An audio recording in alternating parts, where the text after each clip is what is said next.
동국제강 2025년 1분기 실적을 스루풋 회계로 분석한 내용을 진행하도록 하겠습니다. 매출은 21.8% 감소했고 영업이익은 96.6%가 감소했습니다. 가공비 배부 재고자산 회전율은 1.9회전으로 매우 낮은 상태이고 PBR은 0.24로 이것도 매우 낮은 상태입니다. 분석 결과 비성분 재고자산 변동범위 개선 필요하다라고 말씀드리겠습니다. 동국제강에 관한 뉴스로 동국제강 창사 이래 첫 셧다운, 우재윤, 서진우 기자가 매일경제에서 5월 26일 날 보도했습니다. 인천공장 7월 중순부터 25일간 건설 침체로 철근가 하락 여파, 동국제강 관계자는 공급과잉이 개선되지 않는다면 중단기간 연장을 검토할 것이라고 밝혔다. 동국제강 연매출의 40%를 차지하는 게 철강이랍니다. 그리고 단일 공장으로는 국내 최대 규모라고 소개하고 있습니다. 그런데 이 매일경제 뉴스를 보면서 느끼는 것은 철근 가격 중국 과잉 생산 덤핑 수출 영향도 있는 거로 되어 있는데 매일경제는 그것을 다루지 않고 있습니다. 그래서 다른 뉴스를 찾아보면은 홍찬영 기자가 더 퍼블릭에서 5월 26일 날 이것도 거의 동시에 같은 시간대에 보도를 했는데 최근 들어 중국산 저가 물량까지 대거 유입되면서 국내 철강 시장은 더 악화됐다. 경기 침체와 자국 내 건설 부진을 겪고 있는 중국이 잉여 물량을 동남아 한국 등지로 밀어내기 시작한 것이다라는 내용을 가져왔습니다. 이것은 동국제강 인천 공장의 그 철근 생산 라인인 아마 이 정도면은 최종 공정 정도에 도달할 그런 공정일 것 같습니다. 그래서 한번 찾아봤더니 한국과 중국은 박근혜 정권 때인 2015년부터 한중 무역협정이 발효되고 있다. 그러니까 자유무역협정이 발효된 것이 좋다, 나쁘다, 뭐 이런 걸 떠나서 이것이 친중화에 완전히 맥힌 시기가 박근혜 때 아니냐 이렇게 봐집니다. 그러므로 반덤핑 관세가 시급합니다. 문제는 친중 정치인들이라고 생각이 들어가네요.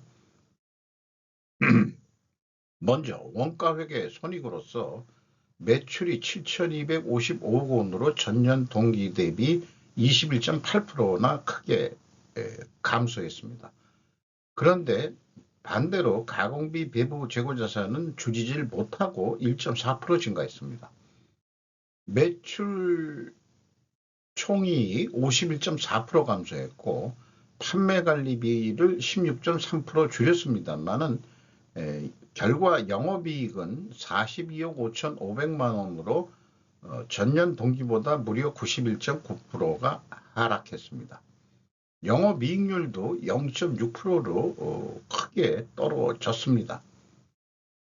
그래서 매출 감소에 따라 재고를 줄이는 극단의 방법, 공장 셧다운의 의사결정이 내려졌다고 볼 수 있을 것 같습니다. 스루풋 회계로 분석한 결과는 매출에 비례하는 매출 재료비는 4,455억 원으로 22.3%가 감소했습니다. 매출 감소율하고의 갭인 마이너스 0.5%이기 때문에 원재료 가격이 하락했다라고 1차 추론을 할 수 있겠고요. 스루풋율은 0.4% 상승했습니다. 재료비에 대해서 보다는 마진율은 0.3% 증가했다는 얘기죠. 문제는 고정비 성격인 운영경비가 줄이긴 했습니다만은 8.7% 줄였습니다. 그래도 결과는 스루풋 자체가 떨어졌기 때문에 금액이 TOE 생산성은 1.01로서 0.16포인트가 하락했고요. 영업이익은 16억 7천만 원으로 원가 회계 영업이익보다 25억 8,500만 원이 더 적은 수치입니다. 이것은 가공비 배부 재고자산이 증가했기 때문입니다. 재고자산 내역을 보면은 상품, 제품, 반제품이 있습니다. 제공품이 좀 눈에 안 보이네요. 그것이 조금 좀 의문시 되긴 합니다. WCAI 47억 7,900만 원 증가했습니다. 그리고 전체 재고는 324억이 증가했어요.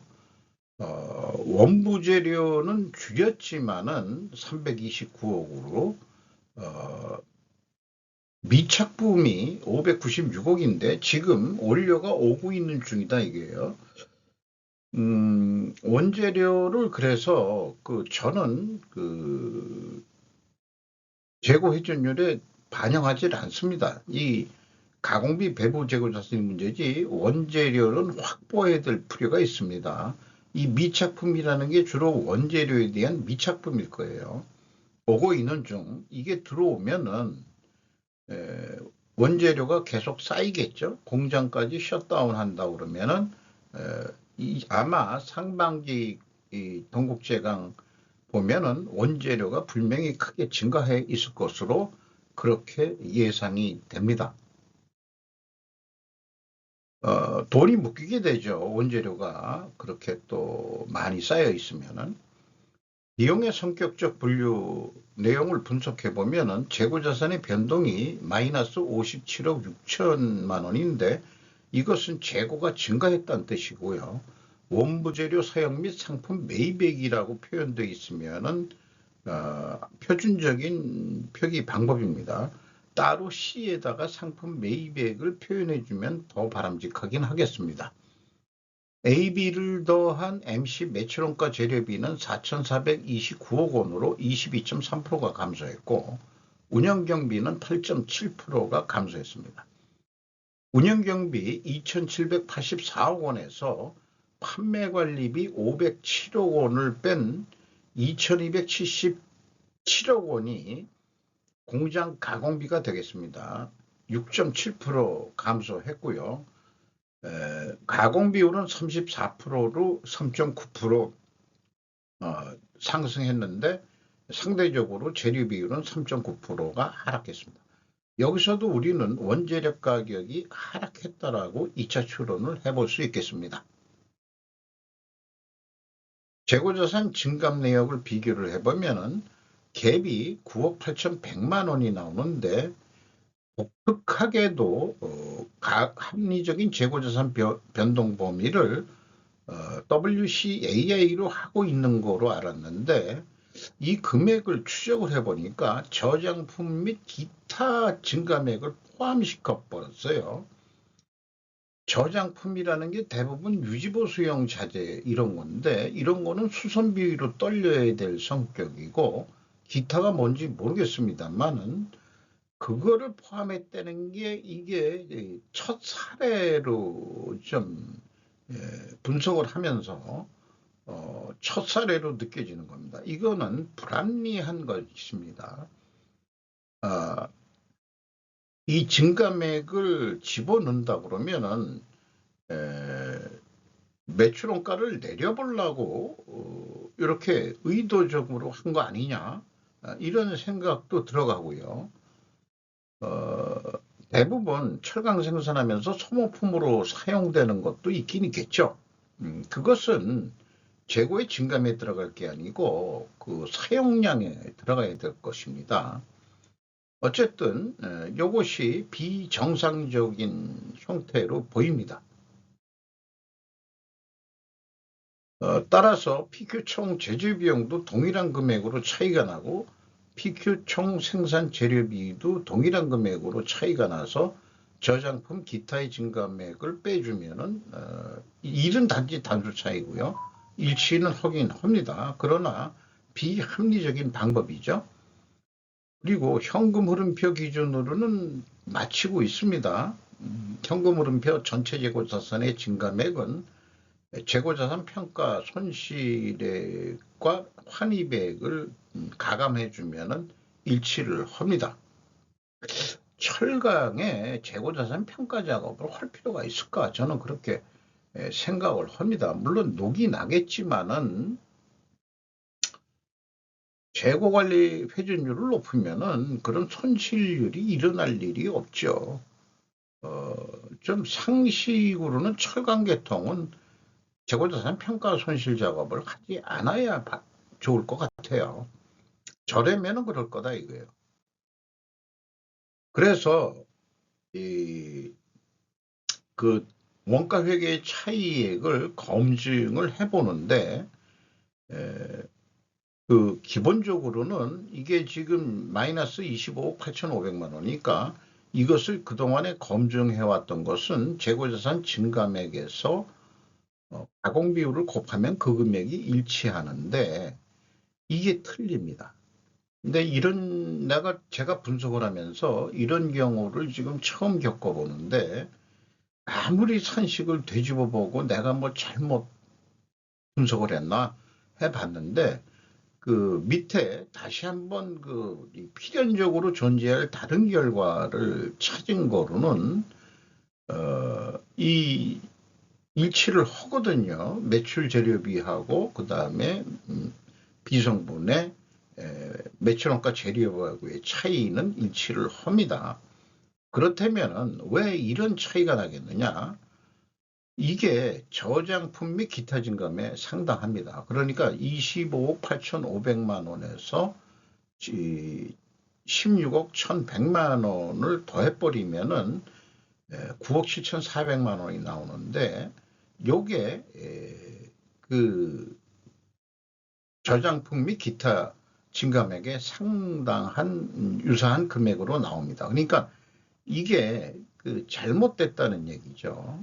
거기에 이제 갭의 갭이까지도 나오게 됩니다. 이것이 또 그 평가 손실 이런 게 포함돼서 이런 게 나오는지 모르겠지만은 어쨌든 검증이 안 된다는 것은 그 매출원가 그 표기하고 그다음에 산출하는데 문제가 있다라고 볼 수 있는 거죠. 운영경비로서 인건비가 559억 원이 집행이 됐는데 5.9% 증가했습니다. 직원 수는 분기에 공실 안 해가지고 2024년 말 직원인데 연간 급여액은 1억 570만 원으로 예상이 됩니다. 철강 회사 치고는 상당히 높은 급여 수준으로 보여집니다. 전력비와 연료비가 많이 들어갑니다. 68.7%나 크게 증가했어요.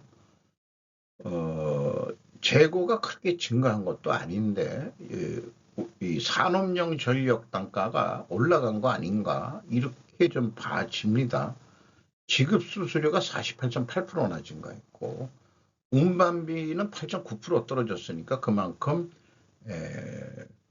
매출 활동이 줄어들었다고 봐야 되겠죠.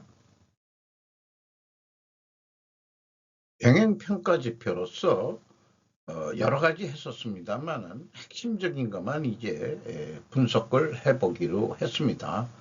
재고 회전율이 0.1회전 하락했고 스루풋율은 0.4%가 상승했습니다. 역방향이면은 분식회계 개연성 가정을 세웁니다. 네 번째 카테고리에 해당되기 때문에 분식회계 개연성 가정을 세우는데 이것을 회사가 반증하려고 그러면은 원자력 가격도 상승해야 되고 판매 가격은 인상이 돼야 됩니다. 또한 필연적으로 존재할 다른 증거로는 재고 회전율이 수량으로 산출해서도 하락한 것을 보여줘야 됩니다. 그러면 원자력 가격이 상승했는지 우리는 또 추적을 해봐야죠. 원자력 가격이 상승한 게 아니고 가중 평균을 할 수 있었습니다. 6.6% 하락했습니다. 그리고 제품 가격 추이도 가중 평균으로 6.9% 하락을 했습니다. 100% 두 개가 다 반대로 나타나죠. 그래서 지금까지의 그 그 분석 내용을 요약표를 만들어 보면은 1, 2차 출원에는 원재료 가격이 하락했을 거야. 이렇게 추론이 됐는데 역방향이 돼서 부식회계 개연성 가정을 세웠는데 이걸 반증하려면은 원재료 가격이 상승해야 된다 이 말이에요. 그런데 확인해 보니까 결국 원재료 가격 하락했고 판매 가격도 하락했죠. 검증이 안 됩니다. 판매 가격이 6.9%가 내려갔으면은 원재료 가격은 6.6%, 0.3% 차이지만은 적게 내려갔으니까 상대적으로는 원재료 가격이 상승했다라고 인식은 할 수 있을 거예요. 그러나 판매 가격 하락만큼은 성립이 안 되죠. 상대적 인식이.